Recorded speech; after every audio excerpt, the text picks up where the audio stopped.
Décapitation sur les montagnes russes du Matterhorn à Disneyland à Anaheim. Donna Young passait la journée au parc avec sa famille lorsqu'ils ont décidé de monter à bord des célèbres bobsleighs du Matterhorn. Elle s'est installée à l'arrière de l'un des wagons de bobsleigh et l'attraction a commencé son ascension de la montagne. Juste 2 minutes plus tard, lors de la descente, quelque chose a terriblement mal tourné. Dolly a été projetée de son siège d'une manière ou d'une autre. Après avoir été éjectée, elle est tombée sur la voie, juste sur le passage du prochain bobsleigh. Le bobsleigh a percuté Dolly, la décapitant. En moins de 2 minutes, les opérateurs ont constaté l'incident et arrêté l'attraction. La sécurité et le personnel médical de Disneyland sont arrivés sur les lieux, suivis 5 minutes plus tard par les ambulanciers qui n'ont pu que confirmer ce que tout le monde redoutait déjà. Le Matterhorn est resté fermé 1 semaine pendant que Disneyland enquêtait. Plus tard, on a découvert que sa ceinture de sécurité n'était pas attachée. On ne sait toujours pas s'il s'agissait d'un dysfonctionnement ou si elle l'avait détachée elle-même. 1 semaine plus tard, le 10 janvier 1984, l'attraction a rouvert avec de nouvelles mesures de sécurité en place. Cette tragédie a poussé Disney à effectuer d'importantes améliorations en matière de sécurité. Ils ont repensé le système de retenue des bobsleighs du Matterhorn afin de les rendre plus difficiles à détacher pendant le trajet. Ils ont aussi renforcé les contrôles de sécurité avant le départ et modernisé les systèmes pour vérifier que toutes les ceintures étaient attachées. Et cette décapitation horrible n'est que le début des pires accidents de Disney. D'un adolescent tombant à la mort de cette même montagne, à un accident mortel de monorail, une attaque d'alligator et un accident qui est devenu le jour le plus meurtrier de l'histoire de Disney. Mais ce ne sont pas seulement les visiteurs qui doivent faire attention dans l'endroit le plus heureux du monde.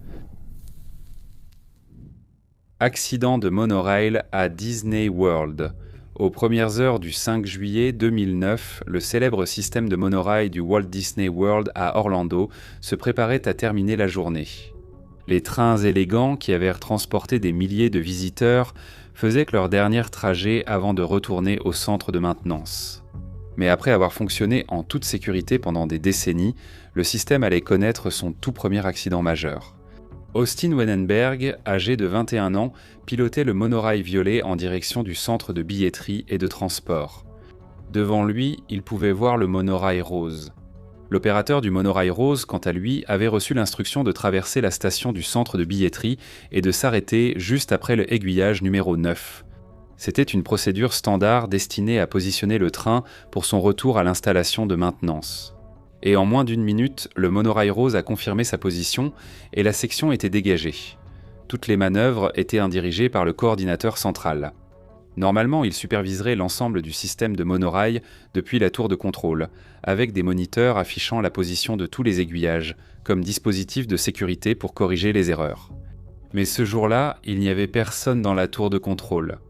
Le contrôleur habituel était tombé malade pendant son service, et le responsable du monorail lui avait donné la permission de rentrer chez lui. À présent, le responsable contrôlait la ligne, non pas depuis la tour, mais par téléphone depuis un restaurant local. Vers 1h53, le responsable a appelé l'aiguilleur de l'atelier de maintenance pour réaligner l'aiguillage numéro 9. Cela permettrait au monorail rose de faire marche arrière vers l'atelier de maintenance tout en contournant le train d'Austin sur la ligne principale. Pour changer d'aiguillage, l'opérateur devait couper l'alimentation, réaligner les rails puis rétablir le courant. Si le processus n'était pas terminé dans le délai imparti, le système se réinitialisait et il fallait tout recommencer. Après avoir coupé l'alimentation, l'opérateur a reçu un appel d'un conducteur signalant un problème à l'atelier de maintenance. Il a donc quitté le panneau de contrôle et a noté l'incident dans un registre. Avant qu'il ne puisse retourner aux commandes, un autre conducteur de monorail a appelé avec d'autres questions. Après avoir géré ces problèmes, l'opérateur est retourné aux commandes de l'aiguillage et a rétabli l'alimentation de la voie, pensant que les lignes avaient été modifiées. Mais pendant qu'il s'occupait des autres conducteurs, le panneau s'était réinitialisé, si bien qu'il a, sans le savoir, placé les 2 trains sur la voie principale.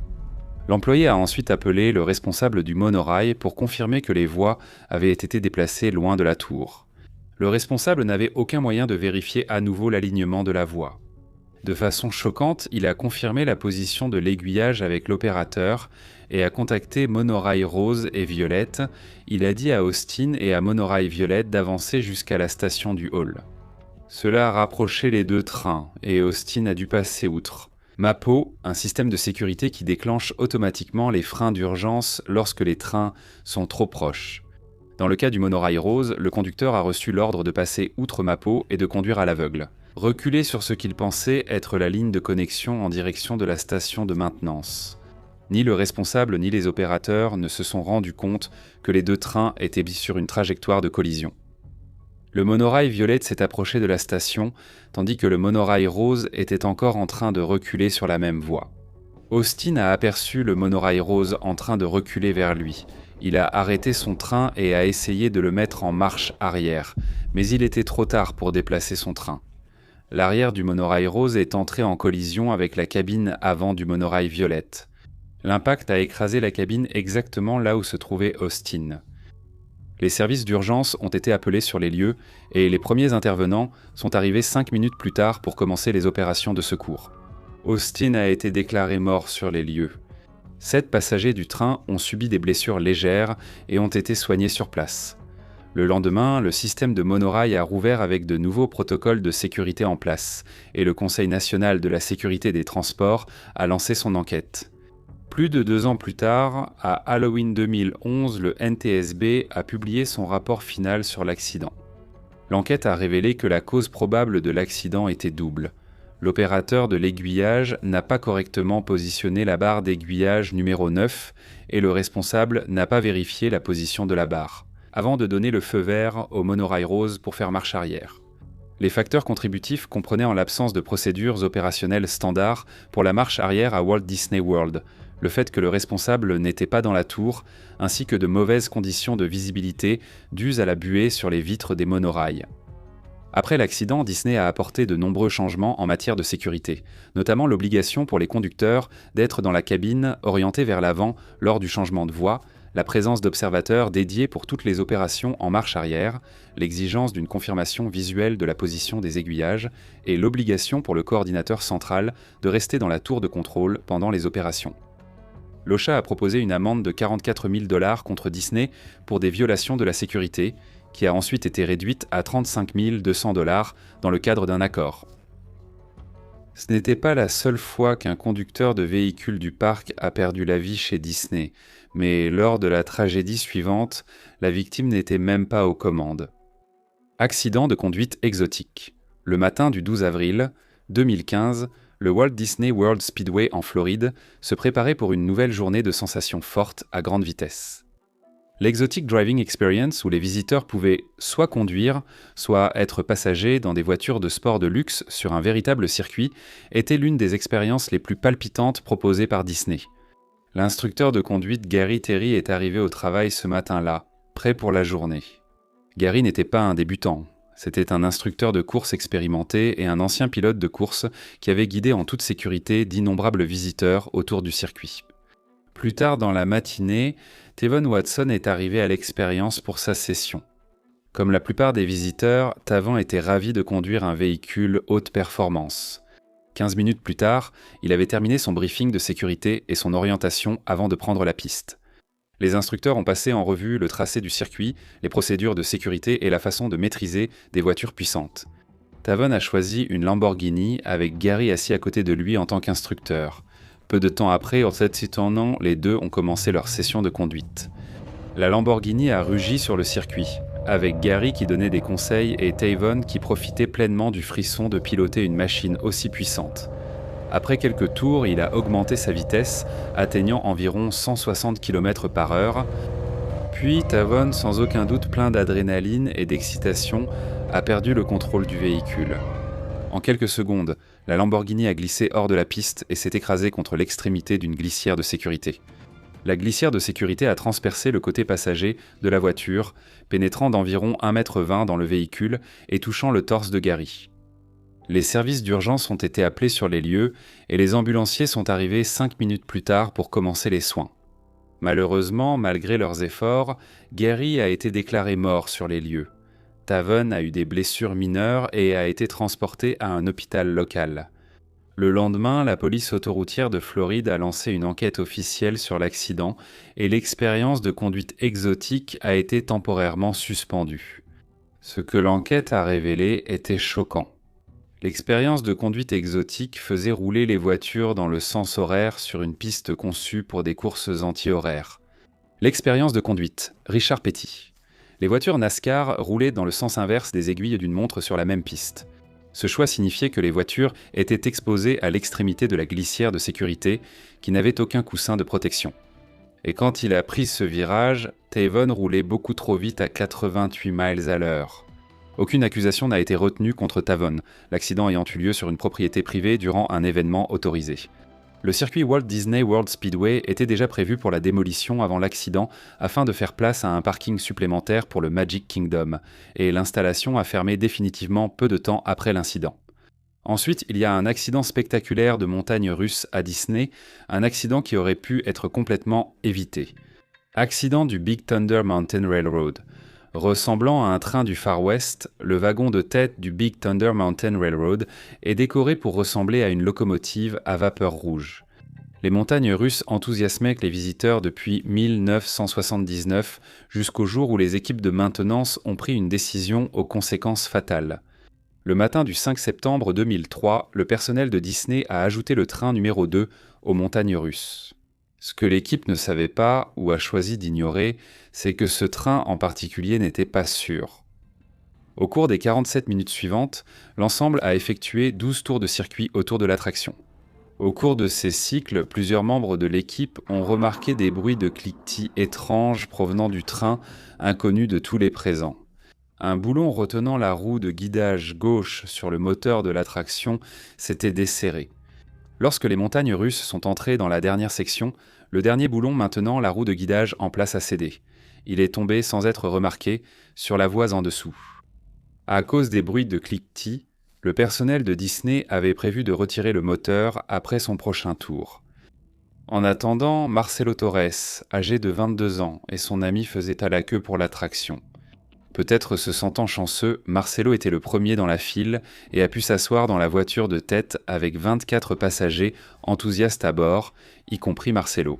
Le train numéro 2 de Big Thunder Mountain Railroad a commencé son 13e cycle de la journée. Il a parcouru le premier tiers du circuit comme d'habitude. C'est à ce moment-là que les choses ont commencé à mal tourner. En prenant un virage à droite en dévers, les essieux des roues de la locomotive ont commencé à se désaligner de la voie. Plus le train avançait sur le parcours, plus il devenait instable, sa roue avant mal positionnée rebondissant sur des objets fixes sous la voie. Il a atteint une section de tunnel en montée peu après, évitant de justesse plusieurs objets qui auraient pu provoquer un déraillement. Mais finalement, le train et ses passagers n'ont pas eu de chance. La roue pendante s'est coincée contre une section de frein à l'intérieur du tunnel. Cela a provoqué un violent déraillement et a projeté la locomotive contre le toit du tunnel. La barre de traction s'est brisée, séparant les passagers de la locomotive du manège. Incapable de ralentir et roulant à 50 km/h, la voiture de Marcelo s'est écrasée contre la locomotive accidentée. Elle a absorbé le choc principal et il a été frappé à la tête et à la poitrine. Le reste des véhicules se sont percutés les uns les autres, créant une série de collisions violentes tout le long du train.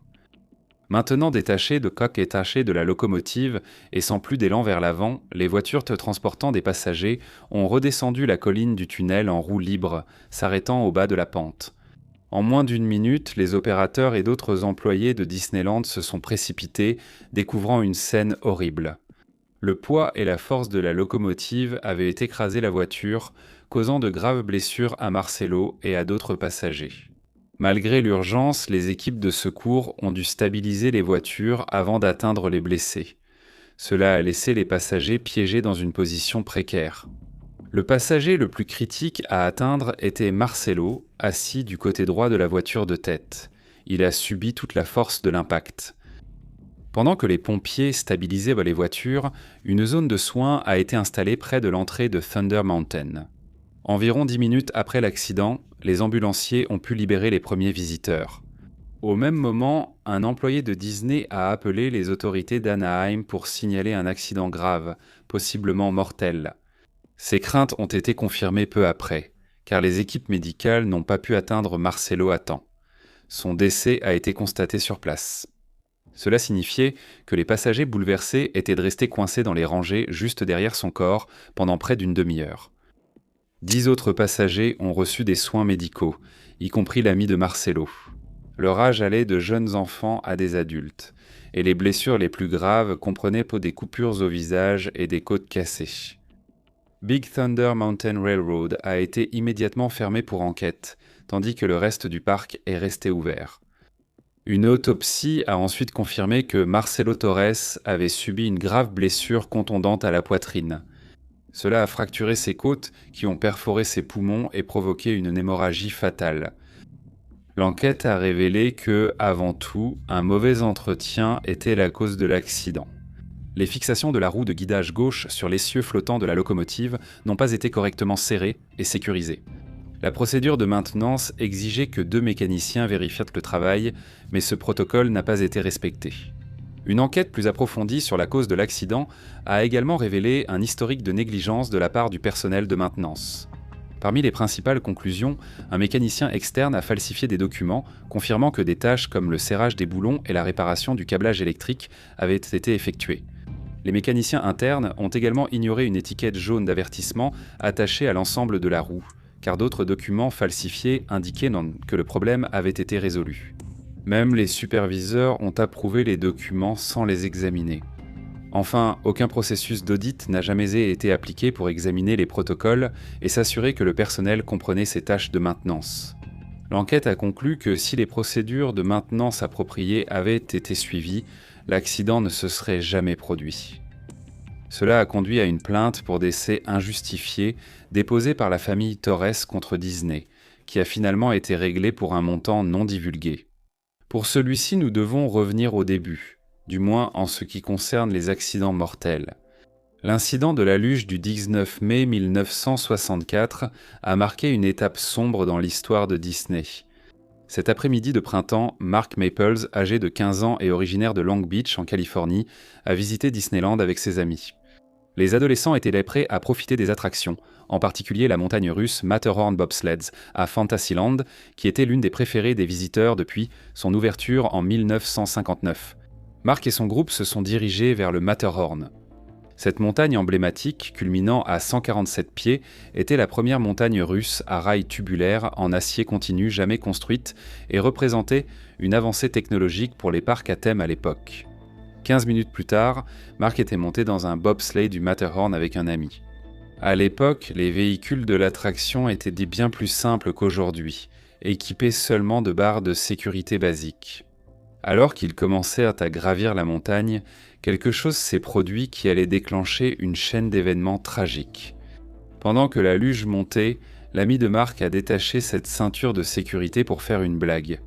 C'était un moment d'insouciance adolescente qui allait avoir des conséquences mortelles.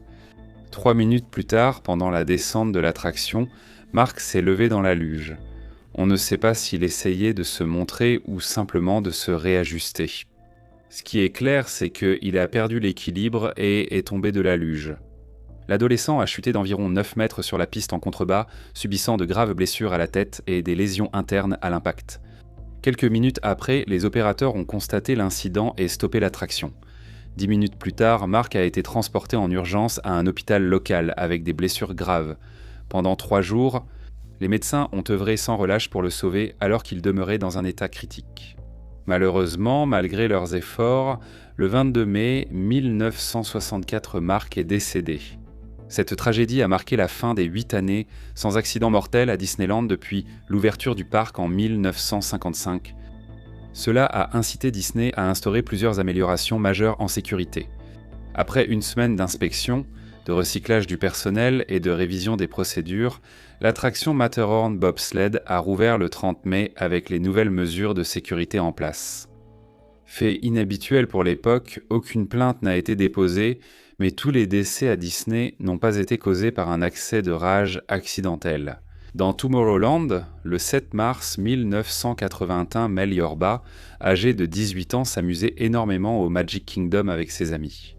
Dans la soirée, Mel et son groupe s'étaient dirigés vers la zone futuriste de Tomorrowland du parc. Vers 21h15, Une altercation a éclaté entre Mel et James P. O'Driscoll, âgé de 28 ans, originaire de San Diego. Des témoins affirment que la dispute a commencé après que Mel aurait pincé la petite amie d'O'Driscoll. En seulement 5 minutes, les choses sont passées des mots à une véritable bagarre. Dans un moment de pure rage, O'Driscoll a sorti un couteau de 20 cm et a poignardé Mel dans la poitrine, transperçant son cœur. Mel s'est effondrée, saignant abondamment, tandis que les témoins stupéfaits criaient et reculaient. En moins d'une minute, la sécurité de Disneyland a traversé la foule pour rejoindre l'adolescent à terre. Ce qui s'est passé ensuite a suscité beaucoup de débats et a entraîné des problèmes juridiques par la suite. Au lieu d'appeler immédiatement des ambulanciers extérieurs, le personnel de Disneyland a décidé d'emmener Mel à l'hôpital dans une camionnette du parc, conformément aux politiques du parc à l'époque. Malgré les efforts médicaux, Mel a été déclaré mort à 22h15, une heure après avoir été poignardé. Le premier homicide de l'histoire de Disneyland a brisé l'image soigneusement construite du parc comme un havre de sécurité à l'abri des dangers du monde extérieur. O'Driscoll a été reconnu coupable de meurtre au second degré dans la mort de Mel et condamné à une peine de 16 ans à la prison à vie. Cet incident a entraîné d'importants changements dans les protocoles d'intervention d'urgence de Disneyland. Le parc a mis à jour ses procédures médicales d'urgence afin de s'assurer que tout signalement de blessures graves entraîne immédiatement l'appel de secouristes extérieurs. Et parfois, il ne s'agit même pas d'humains dont il faut s'inquiéter. Attaque mortelle d'alligators. Le 14 juin 2016, la famille Graves, composée de Matt, Melissa, leur fils de 2 ans, Lane et leur fille de 4 ans, profitait de vacances de rêve, au Grand Floridian Resort and Spa de Walt Disney World. La famille du Nebraska a passé la journée à explorer le Magic Kingdom, puis est retournée à son hôtel pour une soirée de détente. Ce soir-là, ils sont sortis pour regarder une projection en plein air de Zootopie sur la plage, près du lagon Seven Seas. C'était une chaude soirée de Floride, et de nombreuses familles s'étaient rassemblées sur la plage de sable pour profiter du film sous les étoiles. Juste après la fin du film, Lane Graves et quelques autres enfants ont commencé à jouer près du bord de l'eau du lagon Seven Seas. Ils construisaient en des châteaux de sable et remplissaient des seaux d'eau. Tout cela était un amusement d'enfance totalement innocent, qui ne semblait pas du tout dangereux. Il y avait des panneaux interdisant la baignade, mais rien qui avertissait spécifiquement de la présence d'animaux sauvages. Alors que l'obscurité s'installait, Lane avait de l'eau jusqu'aux chevilles. Tenant un seau, le petit garçon s'est penché pour puiser de l'eau dans le lagon. Son père était à seulement quelques mètres, gardant un œil attentif sur lui. En un instant qui allait changer la famille Graves à jamais, un alligator est sorti du lagon et a attrapé Lane par la tête et le cou. Une dent a percé le sommet de son crâne et une autre a traversé le centre de son cou. Le prédateur a probablement pris le petit enfant pour une proie. L'attaque a été rapide et silencieuse. En quelques secondes, Matt s'est précipité dans l'eau avec un courage incroyable. Il a mis ses mains dans la gueule de l'alligator et a essayé de l'ouvrir pour libérer son fils. Des témoins ont décrit la lutte désespérée alors que l'alligator se débattait, dans l'eau peu profonde. Malgré les efforts de Matt, l'alligator s'est libéré. Le reptile a entraîné Lane sous l'eau et a disparu dans l'obscurité de Disney. Les sauveteurs et la sécurité sont rapidement arrivés sur les lieux. Les premiers intervenants du bureau du shérif du comté d'Orange et des pompiers sont arrivés et ont lancé une recherche impliquant des bateaux, des hélicoptères, du matériel sonar et des plongeurs. Elle s'est poursuivie toute la nuit. Le lendemain, la recherche a continué jusqu'à l'après-midi. Les équipes de récupération ont retrouvé le corps de Lane. Il a été retrouvé à environ 10 à 15 mètres du rivage, dans environ 2 mètres d'eau, non loin de l'endroit où l'attaque a eu lieu. Il a été déclaré mort sur les lieux. Le médecin légiste a ensuite déterminé que la cause du décès était un traumatisme crânio-cervical et une noyade. Les agents de la Commission de la conservation de la faune et de la flore de Floride ont capturé et euthanasié 6 alligators de la zone afin d'essayer d'identifier celui responsable de l'attaque, mais il a été impossible d'identifier de façon concluante l'alligator en question. La tragédie a entraîné des changements immédiats et importants dans les protocoles de sécurité aquatique et la gestion de la faune chez Disney. Des clôtures en corde et des panneaux avertissant des alligators et serpents ont été installés sur toutes les plages et bords de l'eau du complexe. Les panneaux précédents indiquaient tout seulement l'interdiction de nager, sans mentionner les dangers spécifiques. Disney a renforcé les programmes de surveillance et de retrait de la faune sur l'ensemble de la propriété et a formé davantage le personnel à l'observation et à la gestion de la faune. En 2017, Disney a dévoilé une sculpture de phare près du lieu de l'incident en mémoire de Lane Graves et comme symbole de la Lane Thomas Foundation, créée par la famille Graves pour aider les familles d'enfants ayant besoin de greffe d'organes. Dans un incroyable geste de grâce, la famille Graves a choisi de ne pas poursuivre Disney en justice, déclarant qu'elle préférait se concentrer sur le travail positif de la Lane Thomas Foundation. Malheureusement, Lane n'était pas le seul enfant à avoir perdu la vie à Disney, l'accident du manège Roger Rabbit's Cartoon Spin. Brandon Zucker, âgé de 4 ans, visitait Disneyland avec sa famille. Comme des millions d'enfants avant lui, Brandon était fasciné par le monde magique créé par Walt Disney. Mais le 22 septembre 2000, cette visite allait changer sa vie d'une manière que personne n'aurait pu imaginer. La famille Zucker a décidé de se rendre à l'attraction Roger Rabbit Cartoon Spin dans le quartier de Mickey appelé Tomtown. Cette attraction, ouverte en 1994, propose des véhicules en forme de taxi tournant qui traversent des scènes du film Qui veut la peau de Roger Rabbit. C'était une attraction populaire auprès des familles avec de jeunes enfants. Brandon est monté dans l'attraction avec sa mère.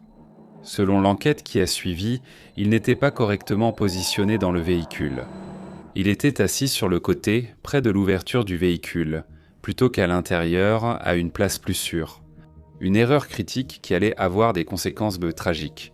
Peu de temps après leur embarquement, le trajet a commencé. Les véhicules de taxi avançaient le long de la piste tout en tournant sur eux-mêmes, ajoutant une part d'imprévisibilité et de plaisir à l'expérience. Pour la plupart des passagers, cela créait une sensation amusante de désorientation. Pour Brandon, cela créait un danger. 3 minutes après le début, Brandon a glissé sous la barre de sécurité et est tombé du véhicule en marche. Il s'est retrouvé sur la voie d'une attraction en mouvement. En quelques secondes, Brandon s'est retrouvé coincé sous un autre véhicule en mouvement qui lui a roulé dessus, pliant son corps de 45 livres en deux. Le poids et l'élan du véhicule ont causé des blessures catastrophiques à l'enfant. 1 minute plus tard, les opérateurs de l'attraction ont remarqué qu'il y avait un problème et ont arrêté l'attraction. Brandon était coincé sous la cabine. Il a fallu environ 10 minutes pour le libérer de sous la voiture, des minutes précieuses pendant lesquelles son cerveau a été privé d'oxygène.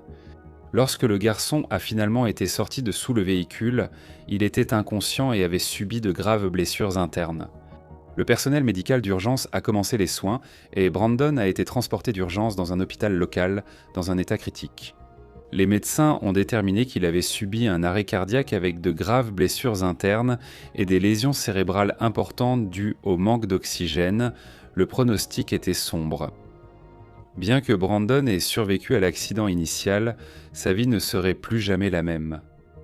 Dans les mois qui ont suivi, la division californienne de la sécurité et de la santé au travail a lancé une enquête sur l'accident. Ils ont constaté que les employés de Disneyland n'avaient ni bien installé l'enfant, ni entièrement abaissé la barre de sécurité. Que la barre de sécurité n'ait pas été correctement verrouillée ou que Brandon ait réussi à se glisser en dessous, cela n'a jamais été clairement déterminé. En janvier 2002, la famille Zucker a conclu un accord à l'amiable avec Disney pour une somme non divulguée, afin d'aider à couvrir les frais médicaux importants de leur fils. Pendant 9 ans, Brandon a eu besoin de soins continus et a subi de nombreuses interventions médicales. Il n'a jamais retrouvé la capacité de marcher ou de parler, bien qu'il souriait et riait parfois. Sa santé s'est progressivement détériorée, avec plusieurs épisodes de cellulite et une scoliose aggravée qui a affecté sa respiration. Le 26 janvier 2009, à l'âge de 13 ans, Brandon a été retrouvé inconscient chez lui.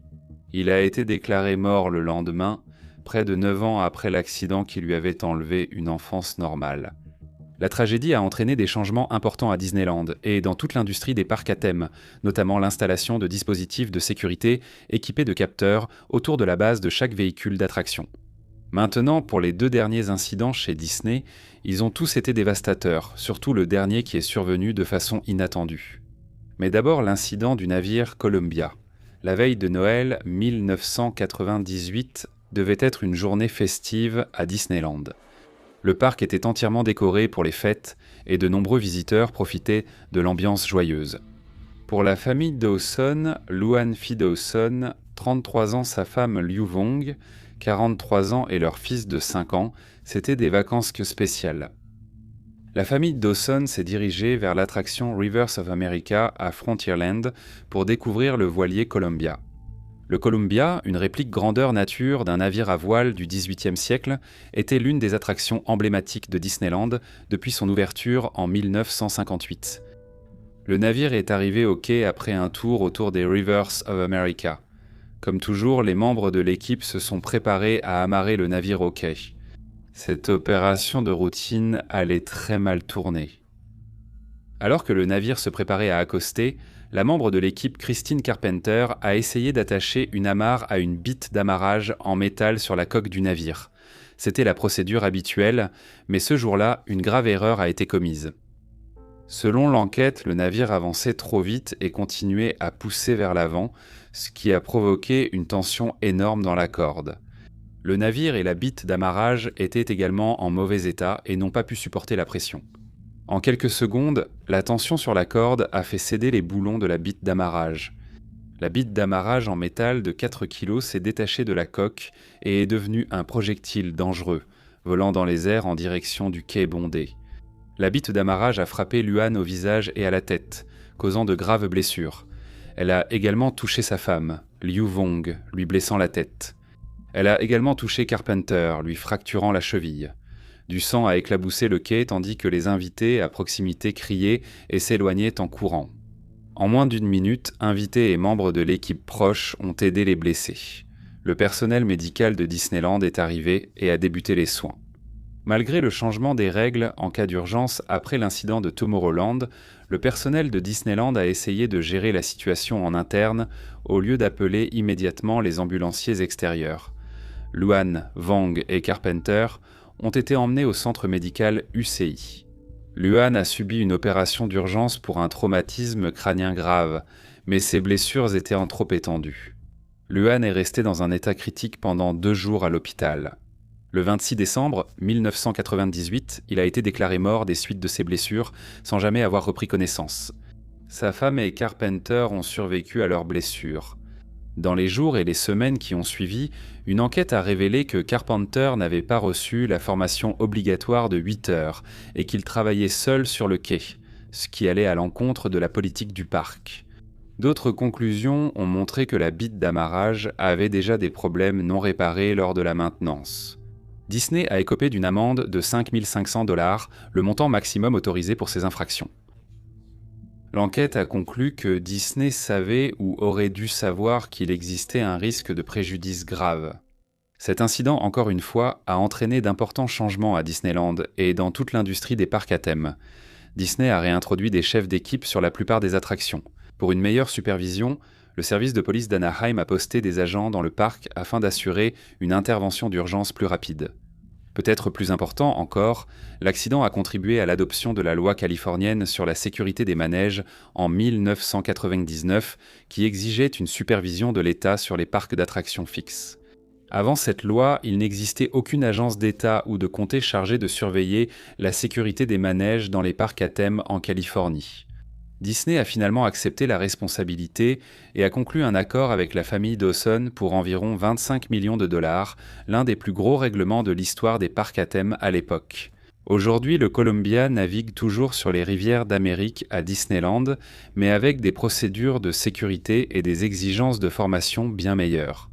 Et maintenant, voici le pire incident survenu chez Disney, et il ne s'est même pas produit à l'intérieur d'un des parcs. Crash d'avion à Epcot. Le matin du 21 novembre 1984, une famille de 5 personnes est montée à bord d'un avion monomoteur Piper Archer à Greenville, en Caroline du Sud. Ils se dirigeaient vers des vacances de rêve à Walt Disney World, en Floride. Au lieu de cela, ils allaient redevenir les victimes de l'incident le plus meurtrier de l'histoire des parcs Disney. À bord se trouvaient le pilote, sa femme et leurs 3 enfants, dont une fille d'1 an. La famille était pleine d'excitation à l'idée de leur prochaine aventure à Disney, mais à l'approche d'Orlando, les choses ont mal tourné. L'avion a commencé à avoir des problèmes de moteur. Plusieurs témoins au sol près de Disney World ont rapporté avoir entendu les moteurs tout sauter, puis s'arrêter complètement. Le pilote se retrouvait maintenant face à une situation de vie ou de mort. Avec le moteur en panne et l'avion perdant rapidement de l'altitude, le pilote cherchait frénétiquement un endroit pour effectuer un atterrissage d'urgence. Il aperçut ce qui ressemblait à un espace dégagé, le parking du centre Epcot. C'était une décision désespérée. 2 minutes plus tard, alors qu'il volait à très basse altitude et à faible vitesse, l'aile droite de l'appareil heurta un lampadaire sur le parking. La collision sectionna l'aile, provoquant le piqué de l'avion vers le sol, à environ 150 mètres du terrain d'aviation de Disney et à 2,4 km du centre Epcot. L'appareil s'est écrasé sur plusieurs voitures garées dans le parking d'Epcot, puis a explosé en flammes, envoyant une épaisse fumée noire dans le ciel clair de Floride. Les visiteurs et employés du parc, terrifiés, ont assisté avec horreur au déroulement de la tragédie. En quelques minutes, la sécurité de Disney et les secours sont arrivés sur place. 5 minutes plus tard, les pompiers ont commencé à lutter contre l'incendie et à tenter de secourir les occupants. Le bilan humain était déchirant. Le pilote, sa femme et leur fille d'1 an ont été déclarés morts sur les lieux. Les 2 autres enfants du couple ont survécu avec de graves blessures et ont été transportés d'urgence dans des hôpitaux locaux. Plusieurs voitures en stationnement ont été endommagées ou détruites lors de l'accident et de l'incendie, mais heureusement, personne au sol n'a été blessé. Dans les jours qui ont suivi, le Bureau national de la sécurité des transports a lancé une enquête sur la cause de l'accident. Leurs conclusions ont révélé qu'il s'agissait d'une tragédie évitable. Aucun carburant n'a été trouvé dans les conduites ou les réservoirs de l'appareil, ce qui suggère qu'une panne sèche a provoqué la défaillance du moteur. L'enquête a également révélé que le pilote privé avait très peu d'expérience, avec seulement 79 heures de vol enregistrées. Sa décision de tenter un atterrissage d'urgence sur le parking a été jugée appropriée compte tenu des circonstances, car c'était la plus grande zone dégagée disponible. Cependant, heurter le lampadaire a été le facteur déterminant qui a transformé un atterrissage d'urgence potentiel en un accident mortel. Bien que cet incident n'ait pas entraîné de changements opérationnels spécifiques dans les parcs Disney, il a conduit à l'amélioration des protocoles d'intervention d'urgence pour les incidents sur les parkings et à une meilleure coordination entre les services d'urgence de Disney et les premiers intervenants locaux. L'accident d'avion de 1984 à Epcot reste l'incident le plus meurtrier sur une propriété Disney, ayant coûté la vie à 3 personnes dont un enfant.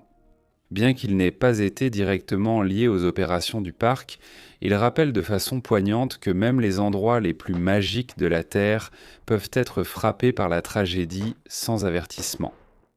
Si vous avez trouvé cette vidéo intéressante, merci de vous abonner. Cela aide beaucoup.